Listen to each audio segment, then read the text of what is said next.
Gal Alon, welcome to the show today. Hello, Thomas. Great to see you here and great to be on the show.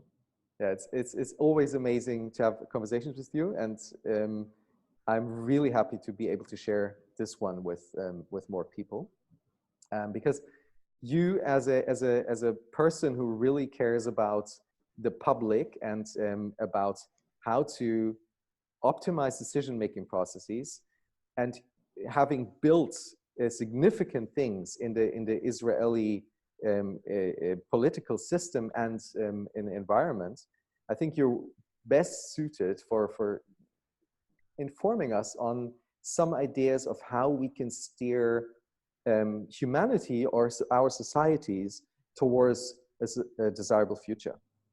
And I would like to start the conversation with some insights into what you've done to give us a solid foundation of where you're coming from, and then start using that as an example of how could we steer towards a global desirable future.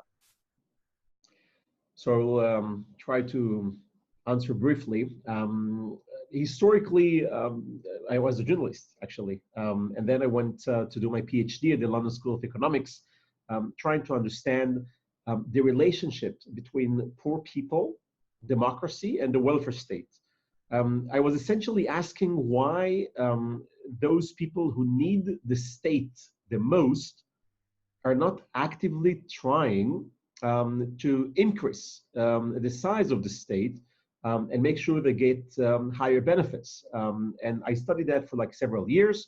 And then I returned to Israel, straight to the Prime Minister's office, where we have tried to build the capacity of the Israeli Prime Minister to lead change, to make a better world for everyone in different fields. It might be welfare, it might be how the state responds to emergency situations, how we take care of civilians in emergencies, and also how we take this entire huge apparatus of government and make it more efficient and effective, so that if the Prime Minister wants the state to get into a desired future, this can actually happen in an organized way. And what we discovered after several years in government is that it's almost doomed to fail.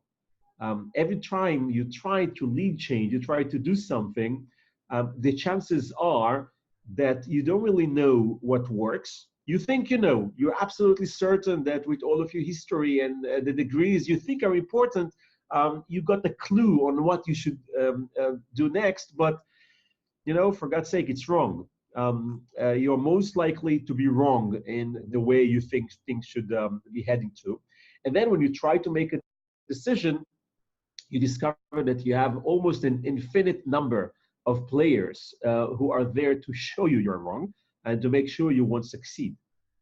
Because all those people who were not part of change, did not feel that this is their change, that they own the change, aren't really excited to collaborate. And as you probably know, because I understand in Germany it's not that different, government is so complex that you need a very big consensus of many people to be able to deliver change.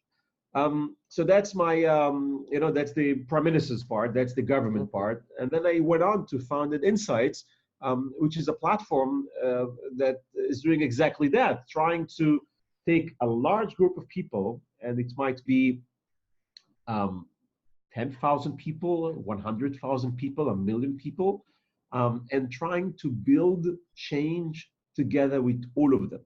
Mm-hmm. So Insight is a sort of catalyst on how to deliver change that leverage artificial intelligence and technology in order to make this entire process scalable into the size of a nation, basically. Mm-hmm, mm-hmm, mm-hmm. So that's what I've been doing the last 9 years or 8 years.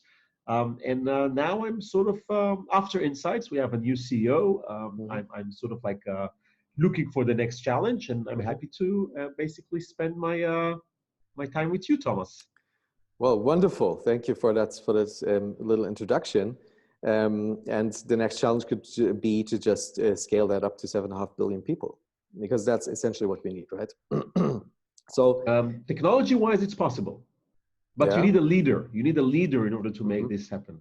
Okay, that's a third ingredient, because what I took away from what you said was that you need to have buy-in of the stakeholders into the change that is supposed to happen. You need to have consensus between the people about what that change is, which is somehow related, but I think a bit different. And you need somebody to lead all of this. I would like to go into these three elements in more depth. I think they're interrelated, but I also think that they're very important to understand them. You mentioned the leader as an important component. Let's start with that.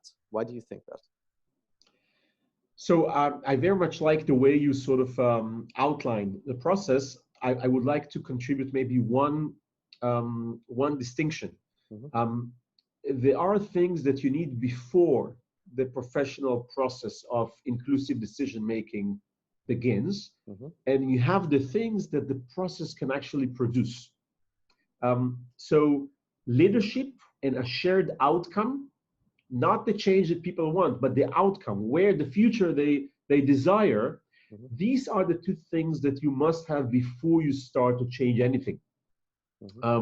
And I'm happy to start with the leadership. I just want to say that you cannot start to build change without the people understanding the future they want to have for themselves, and without a person or an organization with a person on top coming and saying, I'm willing to lead the change, and I have a significant part of the authority to make this happen.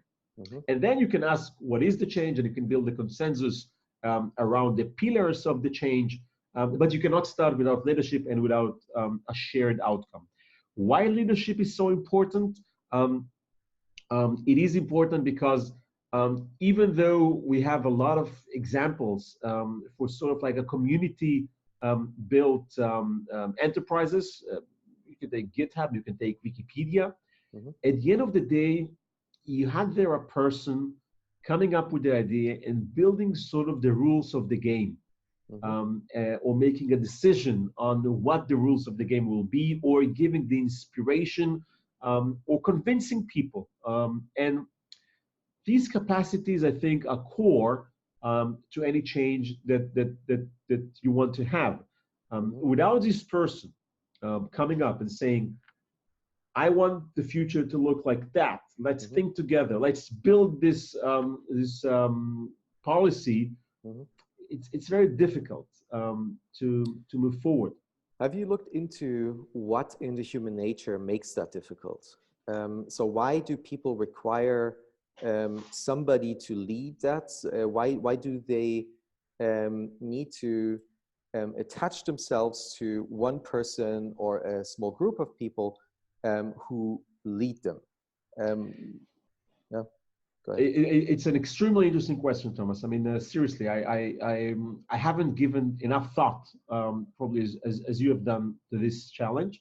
I will contribute maybe one thing to your thinking, which is the narrative. People need a narrative. And in a world where every citizen can create his own narrative or her own narrative, and every person becomes a journalist, you know, we are not talking anymore, we are broadcasting. There was a research I've heard about that the communication that we actually have today, not only it's digital, and in the past it was obviously face-to-face, not only it's digital, but most of the communication is between one person to many. So we are broadcasting, we are not even communicating. And in such a chaos, as it were, you need someone to build the narrative, or people need a narrative. And this narrative, I think, is built by someone who stand up and say, you know, this is the narrative, this is the way I see the world. And then people say, oh, you know, he has a point. I'm willing to and that's the second element, I'm willing to sacrifice my time because I think he can organize it, or he can use my time in a way that will eventually benefit my friends, my people, my country, and myself. So I mentioned two elements. The first one is the narrative, the need of people for a narrative. And the second one is that people are willing to sacrifice their own utilitarian interest if they feel that this sacrifice is worth it. Elinor Ostrom wrote a Nobel paper or book on that. It's actually just there behind me. And I think that leadership is essential for both. Okay. So we can move into the building of a narrative and the requirements for leadership in other conversations that I would love to have. But as a scope of this conversation today, I would like to have the focus more on the mechanics of once we have the narrative, how do we engage people? How do we it creates the operational nitty-gritty between them, because just having the narrative doesn't automatically build anything in the world, right? You need to make a lot of decisions about a lot of minute detail to come up with the real change in the world. And as I understand, this is something you've thought about a lot, and you've put into your work. That is more the part of communication, the part of consensus building. Is that right? Yes, but I wouldn't define it necessarily as consensus building, because when you say consensus building, you come up to the starting point saying that, you know, there is the right way.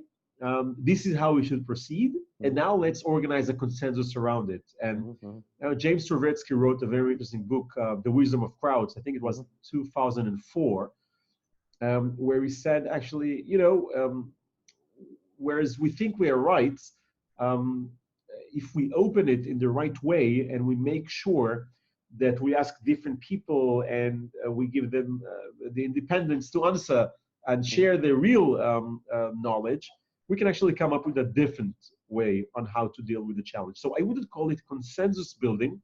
I would call it a joint effort to find what's needed in order to implement or achieve the shared outcome, or the outcome that the future that we want to have. So to your question, you know, how this is possible, how we can actually build or design the process of thinking, I would add two concepts to the thinking. The first one is defining the outcome.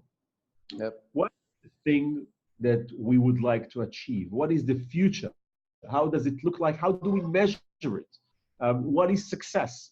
And with regard to defining the outcome that a lot of people can refer to, I would say that, you know, there is no right or wrong answer.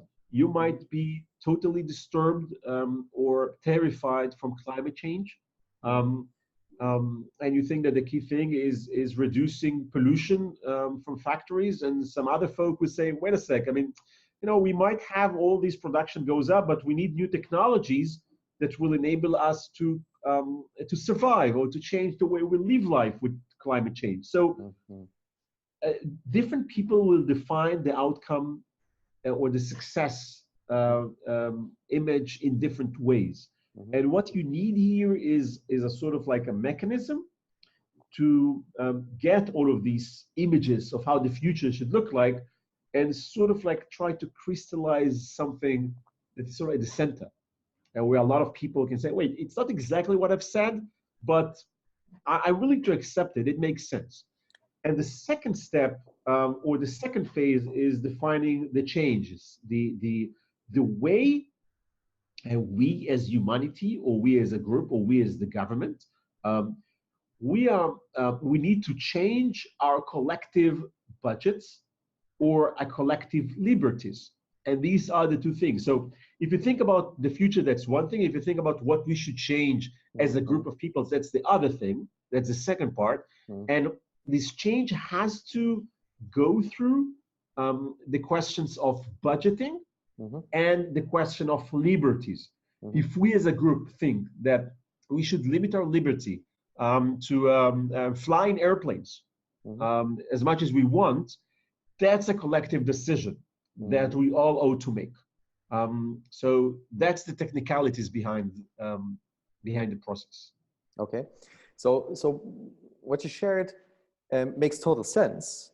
But what I struggle with, and I end up in this situation of how do we converge all of these opposing views into one coherent decision of a group of people. Then the question becomes, what's the technicality of orchestrating this? Can you share something about your experience there? Well, Insights has been doing that for around 10 years, 8 years with me and 2 years without me. They're doing it even better, by the way. And you have many ways to engage people. But the key part is to making a decision on what we call the process design. So let's say we take such a huge issue as the world climate change, and we say the first phase is to sort of like understand what the future should look like. What is the outcome? And the second phase is to find the ways that different governments should change the way they operate, budget-wise and liberties-wise, in order to achieve that. So for the first phase, you probably should ask, what is the question that we want to consult about? Who are the people that you want to speak with? How we're going to reach out to them and make the engagement meaningful for both sides? And when are we going to do that? So it's a what, who, how, and when questions. And if I want to take this example and continue with it, you might come up and say, wait a sec, instead of talking with 6 or 7 billion people, if you take the young people, the infants, it's probably going to be like 5 or 6. We can actually take the representative governments, and we should bring all of them to the table in one of the international convenient conferences that are already there, and sort of like ask for their take, eye-to-eye contact, round table, big event of only the heads of state, and sort of like make everyone share their own future in certain indicators. I think what's important is to bring all of them to a certain indicator and understand what is the line that we want to pursue. It might be that the second phase would be to go to all of the 6 billion people and ask them, listen. You won't say listen, but you might want to ask them, we want to reduce pollution by 60%. Here is the pollution that you do. Here is the data that you should prepare in advance so that people understand, what's going on. And then you should come up and say, what should we do? Yeah. I want to build on this in 2 ways. So on the one hand, you say you need representatives of the people to come together. That requires the people to actually trust their representatives, or to look at it from the other perspective, to the representatives really representing the people and not some partisan interest. I think that could make such a process flawed from the outset, given the buggy situation of most democracies at the moment. The second part is, and that interests me far more, is about eye to eye, in the same room, all of them. Why is that important in your experience, and where does technology come in? Because you mentioned AI, and now I have this picture of people in the room discussing and deliberating, and how does that turn into any data that can be used by machines to help with the sense-making process? Very good question. So I started by saying that we should invest some time in what we call process design. Mm-hmm. What are the steps? Mm-hmm. I wouldn't, as someone who's tried to advise on that, I wouldn't start by the 6 billion as a first step. I think it's a process. So you need to, you know, in our terms, you need to first make the authority holders, those who are in charge, you need to get their buy-in, because when you want to go back and implement something, you must have them on your side. Yeah. So you're probably going to start with talking with them, and since they are very important, it's not easy to have them answer on a website. So bring them in will sort of like give them the sense of empowerment and importance that they deserve. I want to refer to your second question because I think it's not directly related to our discussion, but I think it's important. You know, half of the people of the United States voted for Donald Trump. And even in my country, Israel, Prime Minister Netanyahu, with all their problems and the criticism and the criminal charges, you know, this guy is going to court. Mm-hmm. But he still got a block of people who are blocking the other side from having a government. Mm-hmm. So, yes, we can say that we have a major crisis of legitimacy for government, and I'm totally with you on identifying this problem, but they were still elected. And they still got the votes of the people. And, you know, democracy is like the market. You know, here people buy products, and here people buy leaders and policies, hopefully policies.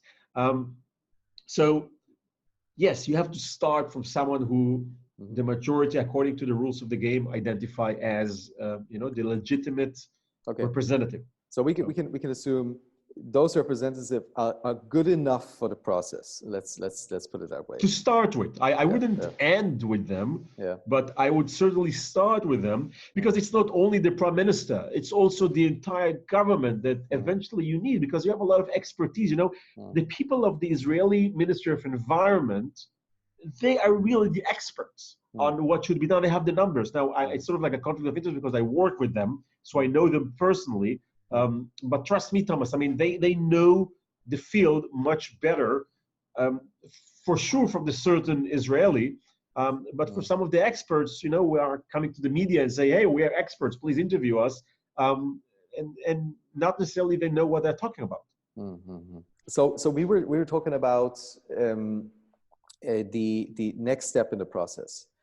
What happens once we have those people in the room that we trust enough to be representatives, and now they're deliberating, and we have an agreed outcome of some sorts? What happens next?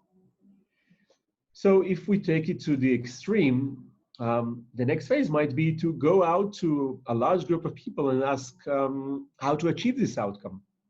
Yes, we can say that we will start with 5 billion people worldwide, but let's be realistic for a sec of the discussion and maybe go to a certain country and go to 50 million people or 60 million people living in Britain, and ask them, you know, how we should reduce pollution by 40%. Here is the data. Here is what we know. Here is what works. Let's brainstorm together. This is sort of like the second phase, and it might happen via a website, via a national campaign. It might require sending text messages to all of the citizens, going to professional forums and presenting the challenge. It's sort of like what in very different and traditional tools Angela Merkel did when she tried to ask Germany, you know, about the future of Germany. And then you have all the data into one website. It might be that since the question is very high level, you will get very general strategies coming out of it. But be assured that 80% of the people will eventually find themselves in sort of like 4 to 6 grand strategies and grand direction that you might want to focus on at the third phase. So I assume a lot of them will probably tell you that the pollution from trucks or from cars is unimaginable, and we should start looking for alternatives for mobility. And then comes the third stage, where I would recommend going to a specific group of people that are in or managing or are stakeholders or might be influenced from any decision about transportation. Go to the truck owners and the truck drivers, and go to the cars that pollute the most, the old cars, and ask the people there, what will make you upgrade, and what will make you invest money or install things that will protect the environment. And then we can actually be sure that you're doing it. So then you started from the very grand, the top leaders, you move to the nation as a group, and then you go to different fields and build policies that are adjusted for these specific fields. Honestly, and I've said, we work with the Insights. My company works with the Ministry of Environmental Protection in Israel. By the way, have you noticed that in Israel it's environmental protection and not only the Ministry of Environment? Because a few years ago they realized that the word protection is speaking to the understanding of, it's a security, it's a defense issue, and then they changed the name. And they're currently doing it. They're trying with the OECD. They're trying to build a vision for 2050, 30 years from now. And after the first level, now they work with the various ministries, and they're trying to take it to the practicalities of it. But process-wise, you ask how we should make sure that polluting trucks won't be on the road or will not pollute, and then you drill down. And then you ask with very different channels, again, website, roundtables. If you do, by the way, a convention of the world leaders, you just type in what they're saying in real time. And then their knowledge can be analyzed in conjunction with the knowledge of others, and you can find the key themes. You can find the 4, 5, 6 key insights that are very similar in all the things people have said. So, okay, I get that we can collect a lot of data. We can just sit down or do automatic audio to text for any convention happening out there.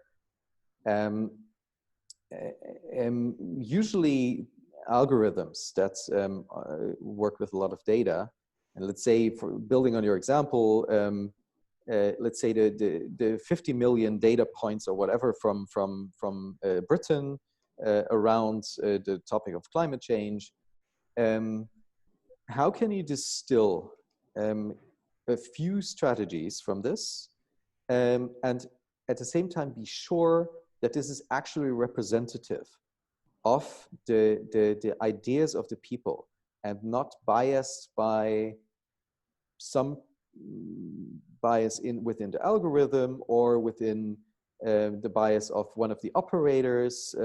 How does that work? So let me take you for a second back to where we started. We said that there are two grand phases. The first one is define the outcome, and the second one is to find what works. I believe that the representation question is relevant for the first phase, for defining the outcomes. The second phase is more professional. Let me give you an example. One of the first challenges that was presented to Insights is to take a neighborhood in Tel Aviv and make the citizens there recycle their organic rubbish. Let me tell you one thing about organic rubbish: it's disgusting. When you put especially in hot weather. Exactly. When you put it on the sink, it smells. So it's not that easy to make people recycle. And once the outcome was defined, we want them to recycle. It's not open for discussion. The same project, by the way, was done by Austin, Texas, and by other cities, and I'm sure Germany is around that as well. Because obviously the burial of rubbish is not healthy for the environment, and it's bad for everyone. In any event, the outcome was there. The first phase was solved, as it were. And then we helped the city to use the website Mm-hmm. and ask the citizens what will make them recycle. Mm-hmm. Mm-hmm. Out of around 600 citizens participating, 5 said, bring the rabbis. If the religious leaders will tell people who are half traditional, religious, whatever, Mm-hmm. if the religious leadership will tell them to recycle, man, they're going to recycle. And that's exactly what happened. And what I'm trying to show here is that it was 5 people out of 600. Mm-hmm. Mm-hmm. 5 out of 600. Mm-hmm. And the merits of these insights does not stem from the amount of people who thought about it, but that in every person who hear that, come up and say, wait a sec, it's brilliant. This is the aha moment. Now, Okay. if you get this aha moment, it doesn't matter how many people said that. It matters how many people will support this idea in the second phase when you ask, are you against it or Okay. in favor of it? Yeah. I get that. So let's if I put that into images for myself, let's say there are 600 signals, a page long each signal. So a bunch of people can read through 600 pages, come together, and find and create a consensus around the fact that there are 5 really important signals. But I haven't said that the people should read it. And you could imagine that the 5 people saying, bring the rabbis, came up with a very different wording and narrative Mm-hmm. than the 200 who said education for our children. Mm-hmm. Mm-hmm. So once you identify that the words religious, synagogues, mosques, and rabbis are there, you can use technology to sort of like separate this from the rest. Okay, so you identify clusters without caring for the size of the cluster. So exactly, and then you have a process to validate this is a valid cluster and show it to others and see whether it it makes sense. Mm-hmm. But in most of these projects, when you ask an open-ended question and you get the responses and you analyze them, Mm-hmm. you're probably going to have 4 or 5 things which are sort of like, yeah, everyone talks about it. We know that we need to educate the children. We know that we need it to be comfortable. And then you get the one insight or the one bright insight, innovative one that you didn't think about before. And that's the key thing. And by the way, in environment in Israel, this insight came from the startups 5 to 6 years ago, I think. And they said, listen, we have radical solutions that can change this entire game field. And we are startups. I mean, we want to promote these solutions, but you're not helping us do that because the regulation basically makes beta sites almost illegal. Mm-hmm. Because if something happens, the government will come to the startup and say, hey, you ruined or you made pollution or blah, blah, blah, which is right. That's the role of government. But by doing that, they actually stop startups from trying to check and to implement and to change the game field, as it were. Mm-hmm. So that's an insight that, only when you ask around, you can actually get it. Mm. So I want to continue trying to expand this image of the neighborhood in Tel Aviv into wider groups. Given the fact that we really have to act quickly on a lot of issues around the globe in concert. If we expand 600 signals to, earlier you mentioned 50 million signals, let's try a billion. A billion signals. From your experience around these types of processes, is there a number of clusters that come up regardless of the sample size? So would we, with 1 billion, end up with 100 clusters approximately, or would it does the number of clusters scale with the sample size?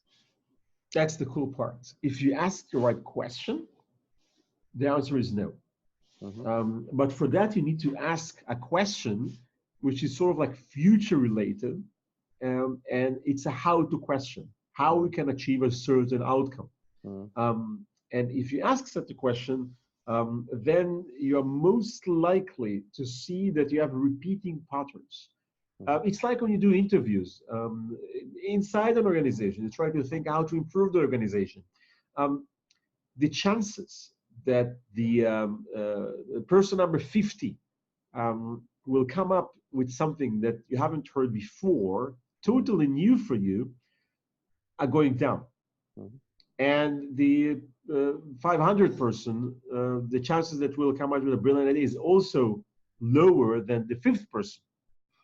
So if again, it's only if you ask the right question, which is how to achieve the desired future that you want.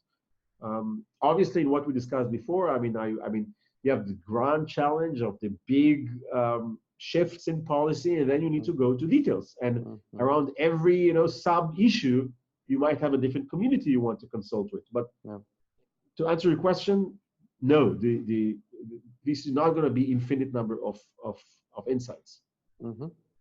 Well, that's beautiful, because that's actually is something we can work with. Do you see anybody working into this direction globally?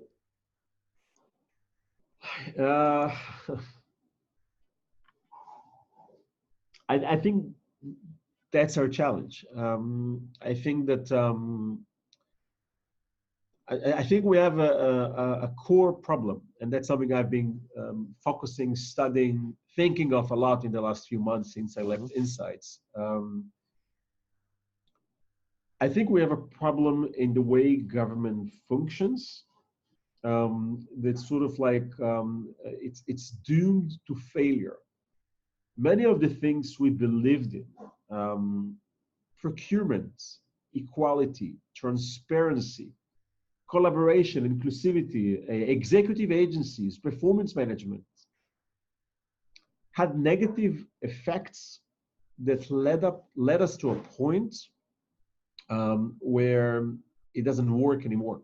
You mentioned that before, that the levels of trust in government are going down. We see a worldwide crisis in government.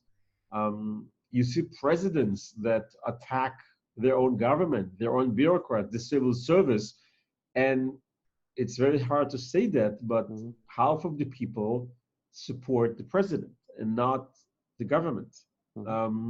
So it's a very sensitive point in history, where we sort of like need to rebuild, reinvent, or create government people love, and that's the title of my sort of like current endeavor.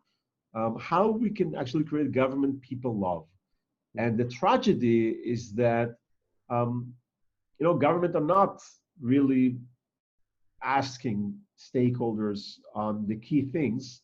And when they do, in many of the cases, they're not doing that because they don't understand. They're doing that because of consensus building. They think that if they open the question, people will support the government. And that's not how it works. People want to feel part of change. They're not there to be convinced. They know things. They can read the internet. They don't need anyone to convince them. They want real partnerships. And I don't think that the government or governments around the world today are investing enough resources in building these partnerships. And it's not only about the financial resources, it's also about the state of mind.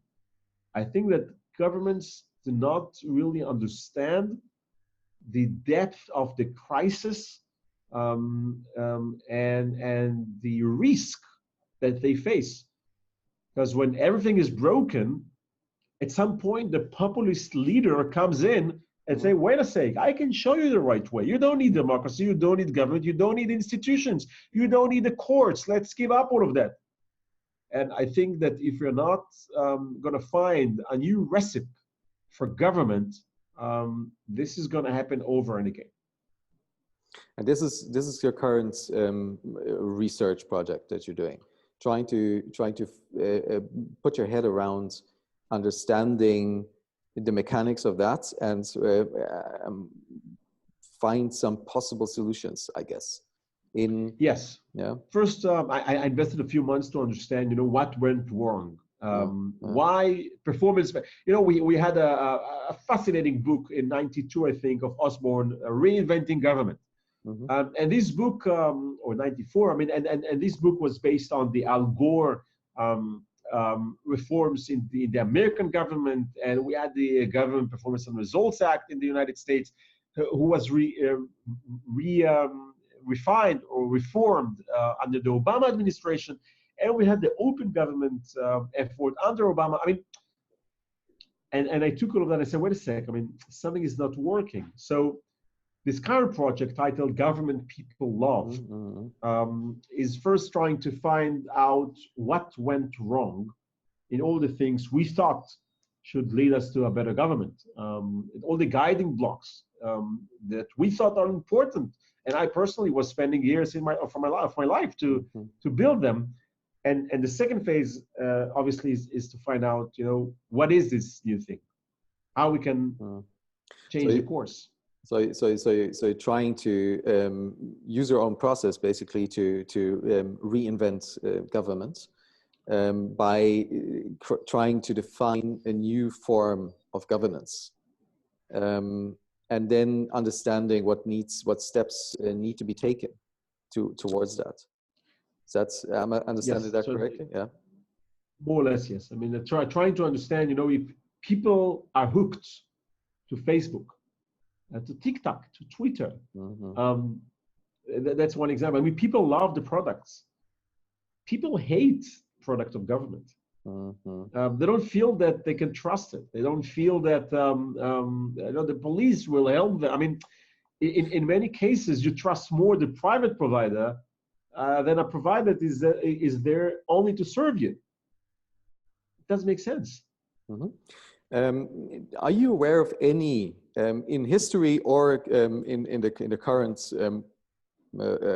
world environments where the people actually love their government? It's a very good question. I mean, I think that you have some places where you can. I should dig in and find, what made it so different. The Nordic countries, for instance. Or some of the agencies, you have sporadic ideas in different agencies that make them function better. Singapore obviously has some examples, but these like dots need to be collected or grouped together and analyzed in a way that will enable us to do a systematic rebuilding of government. So you have dots, you have places where the situation is not as bad as it is in other places, but the question is of the systematic deductions that you can take out of it. There's a book by a person called Van Raybroek. Are you aware of him and his Which one? It's The Case for Democracy Against Elections. I know the book, The Case for Democracy, or there's also a book, The Case for Bureaucracy. No. Yeah, seriously, it's a great book. What I like about that book is the aspect that he goes back all the way to the Greek configuration of democracy, which was sortition based. So without any parties, without elections. That for the city-state, also later in some areas of medieval Italy that still worked, had much better outcome than usually elected governments have. And he tries to extrapolate that into how could we do this today in certain governments. And I see in Mongolia, for example, examples of that in Ireland, and I've heard examples of other countries. That could be one historic example. So I'm a bit more skeptical of the totally sort of like dispersed or totally crowded based models. We talked before about leadership. You know, even if you go back to the biblical times, you need a leader to come up out of this group and come up and say, you know, that's where we're heading to. I totally believe in the power of the masses, and I totally believe in the wisdom of the crowds or of ordinary people that are not, you know, prime ministers or ministers. I believe the knowledge is there. The knowledge is dispersed. But I mean, the thinking that we don't need to pay the city government anything because we can do everything by ourselves and organize by ourselves. I mean, sort of like a kibbutz on a large scale. You know, we have tried kibbutz. It didn't work. Why? It worked up to a certain size, 100, 200, 300, and it worked in the generation that started it. Because I think they had the ownership on the idea and the implementation. And once you feel you are the owner, you are more committed. And once you're more committed, you're willing to do sacrifices that you won't do if you were born into a certain reality. And you cannot reinvent the kibbutz over and again because the mechanism was already invented. It's just not sustainable when it's 500,000 people or when it's like, I don't know, 50,000 people. So these models of, I'm going back to Elinor Ostrom because her book, The Tragedy of the Commons, it was about exactly these sort of arrangements. I mean, how do you do governance without government? And I'm saying again that I feel that at a certain place, you do need to have institutions because you can't have everyone understanding everything. People have certain fields that they specialize in, and then you need a mechanism. And once you need a mechanism, you need rules. And when you need rules, you need somebody to manage the rules. And then it's not ancient Greece anymore. Another example of a country where the people I know at least respect their governments is Estonia. Do you have any thoughts on that? Because that's definitely mentioned very often in discussions like that for obvious reasons. But what are your thoughts on that? There is one unique thing in Estonia, which I think refers to what we spoke about before with regard to the kibbutz first generation. They basically had to recreate or rebuild, or not rebuild. They had to build their government after the collapse of the USSR. So honestly, I've been in Estonia. I mean, I have some. It's a conflicting views. Some people say what you have said that it's a great example for where people respect or love their government. Other accounts are a bit more skeptical and pessimistic, saying that yes, they have like very impressive digital government, but it's not necessarily. I mean, you know, you have to speak with the people and not only read the publications or the professionals or the experts writing about it. So obviously they have done something right, because if everyone talk about it, you know, something there is different. They've reduced the cost for running government, for running the administration. Yes, because it's digital. But it's not necessarily government people love. It might be more efficient. It might be more effective. It might be that you can get government services without, you know, leaving your house or going to the kiosk that they have there on the streets. But is it really something that can be scaled and will change the way we approach government?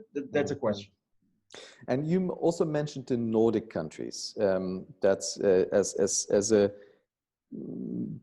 potential group of countries that are doing something right, because it seems like the people like their governments more there. What makes you think that? And do you have some hypotheses on why that is the case? It's a very interesting discussion in social policy. You know, Espen Andersen is the most quoted person writing the three typologies of the welfare state. And the corporate based on employment and your rights for benefits is based on your work. That's Germany and France. The social democrat, more of like Britain and the Nordic countries, if we could put them on the same sort of like slot, where you get rights and you're entitled to things, and you can be what Espen Andersen called, you can be decommodified.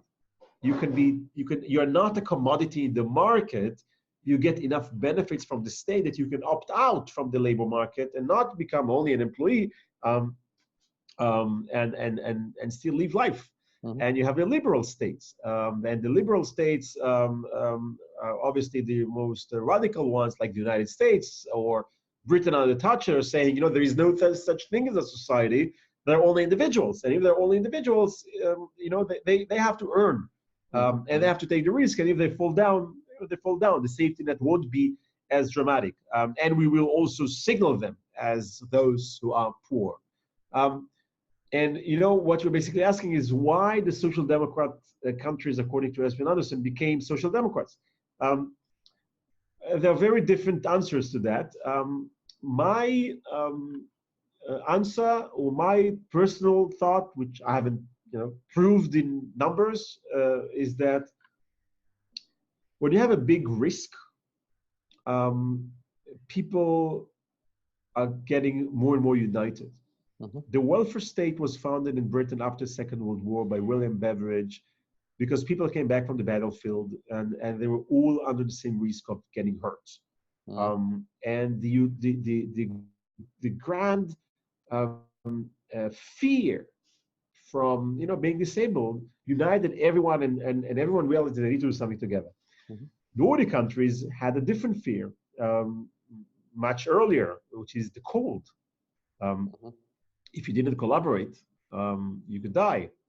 So I think we might look for the reasons, the historical reasons in these areas, but obviously, they run the government probably very, very well. They're very attentive to what the customer, what the citizen would like. And I think that, once you do it good, it replicates and people are willing to opt in. And the third approach that is relevant to mention here is the fact that when everyone feel that they are the same, and this is a bit uncomfortable, but it should be said, that when everyone feel that the other one is the same as they are, he will do everything for work and he won't give up, etc. They're willing to give more for the collective action. And when, for instance, you have immigrants coming in, sadly enough, people do not identify them as similar. And once they say to themselves, even though it's totally wrong and fake, they read the fake news and they say, hey, they're unemployed. They don't want to get work like we do. Then they're not willing to give up, to give the same as they gave before. So that's the risk of what's going on today. And it's also the factor that might explain what happened in the past. I would like to add one more thing to the Nordics that you might be familiar with through a book called The Nordic Secret by Thomas Björkman. What he basically lays out is, in the early 19th century, in Germany actually, it was felt that there's a big change coming.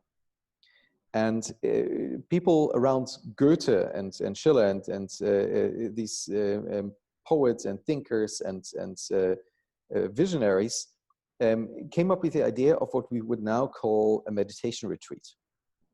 And they wanted to have meditation retreats for all of the young people. So the young people could take time and ground themselves and have built their own view on the world and strong character. This never happened in Germany because of the revolution, but it went to Denmark, and from Denmark to Norway and Finland and Sweden. And that's what he calls the Nordic secret, because more than 100 years ago, a whole generation of young people were able to retreat into meditation retreats. And I find it a very interesting story, but we don't have 100 years to prepare for something like this. I heard the name of the book. It sounds interesting, worth studying. And speaking of time, we're running out of time because I know you have to move through Tel Aviv traffic. And the weather today is going to be another storm. Oh, I'm so sorry. Okay, so no, some people like it. It's just like it's another question of how states should prepare to emergencies. You can sail along the coast with the wind. Maybe that makes you faster. But it's very sad that we have to wrap up at this point, because I really enjoyed this conversation, and I would love to continue that at another point about at least developing an image or hearing about your view on the desirable future. Because I imagine you've heard and seen a lot around that. I would just love to hear that. Always happy. There is a rumor that you are coming to Tel Aviv, Thomas. Yes, I am. So well, a couple of days, and then we can continue that. Yes, looking forward. Same here. And have a great day, and thank you so much for being here, and thank you so much for all the work you're doing. Because I think we need a lot of people like you that do things to move society and humanity forward. Thomas, we need a lot of people like you thinking big and then making these big dreams come through. Thank you for the time, and thank you for inviting me. It was a pleasure. Thank you. Have a good day. Bye. Thank you. Bye-bye.